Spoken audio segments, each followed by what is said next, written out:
Good evening and welcome to the Job Search Solution, the radio program where we talk about looking for a job, changing jobs, changing careers, hiring. And as always, we begin with a prayer. Dear God, grant us thy peace and thy mercy, thy will be done. And in this segment this evening, I wanted to speak about second, third, fourth, fifth, sixth interviews. They could go on. I've seen as many as 16 beyond the initial interview. I can't tell you the number of times I've had candidates say to me, well, I made it past the first interview, Tony, I'm going to get the job. And they have absolutely no idea how many other interviews are going to be involved. They have no idea how many other people are going to be involved in the interviewing process. And what's even worse, they know nothing about those people. So here are some suggestions, not all of them. You can pick all of those up in the jobsearchsolution.com, but here's some things that you really have to think about and you really have to remember. Just because you make it past the first interview doesn't mean you're going to get hired. You've got to ask that person beyond the first interview, how many other interviews are there? I've had as many as 16. A person went through 16 different interviews with 16 different people. The irony was they wanted to have her back the next week to go through the same 16 group of people again, and she refused. She didn't figure that they really knew what they were doing. So you've got to ask the person that you're initially interviewing with, who else am I interviewing with? What are they like? What are their backgrounds? What is the purpose for their interviewing me?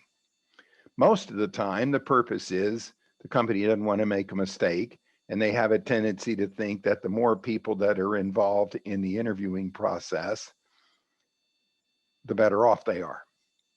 You absolutely have to realize that the next person you go to interview with doesn't necessarily see the job, the opportunity, who should be hired, and all of that exactly the same way as the last person does. You, if you're a candidate, have a tendency to think that everybody's reading from the same page and that they all are looking for the same thing. They're not.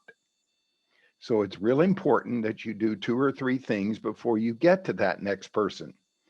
You ask the first person that you're interviewing with or whoever you're interviewing with that is going to promote you to the next interview, who am I going to be speaking to? What is their background? And what do they look for in the person that is going to be hired? And don't be surprised if you find out once you get to the next level that the person that you're interviewing with doesn't see the job or the opportunity the same way as the person you interviewed with before. They all see it differently. I had a candidate one time that got wined and dined by a regional vice president over a period of 2 weeks, dinner with his wife, golf, social outings. They got together 5 or 6 times. The candidate flew to the corporate office to interview with a, quote, tire kicking, it isn't any big deal, problem with the president of the company.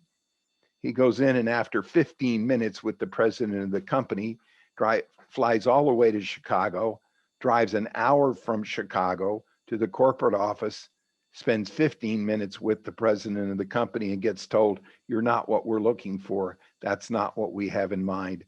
Good luck. Have a nice trip back to Dallas. The guy in Dallas wasn't anywhere near on the same page as the president of the company. So you've got to make sure that everybody's reading from the same page. Once you get in to the next interview and the one after that and the one after that, ask that person that you were interviewing with, what are you looking for in someone? I've had great interviews with the previous people that I've interviewed with. I think I have a good idea about what you are looking for in this position, but I'd like to get your ideas of what you are looking for.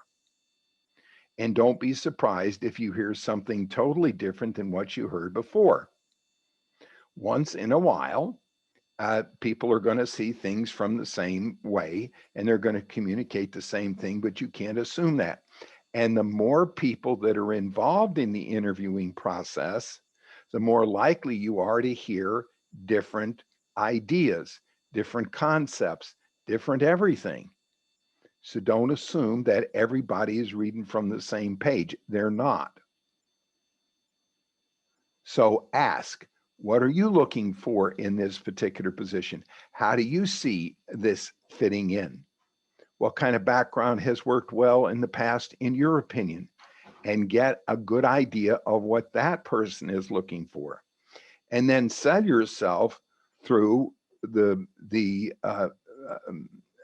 vision of what the other people you have spoken to and spoken with have looked for. And say, if I understand correctly, what you all would like to find is this or that or whatever, and get confirmation before you start running off at the mouth about what the other people have told you. And again, the more people that are involved in the interviewing process, the more difficult it is, and everybody's seeing things differently. This is especially true when you get into group interviews or you get into interviews. The further away the person is that you're interviewing with, removed from the job itself, the more likely they are to see it differently than the other people you've interviewed with. Now, if you follow anything that I've said before, you know that I don't agree with any more than 3 people being involved in the interviewing process. But people ain't going to listen to me and they're going to do what they're going to do. So if you get into the interviewing situation with 7 or 8 people, you just need to be aware.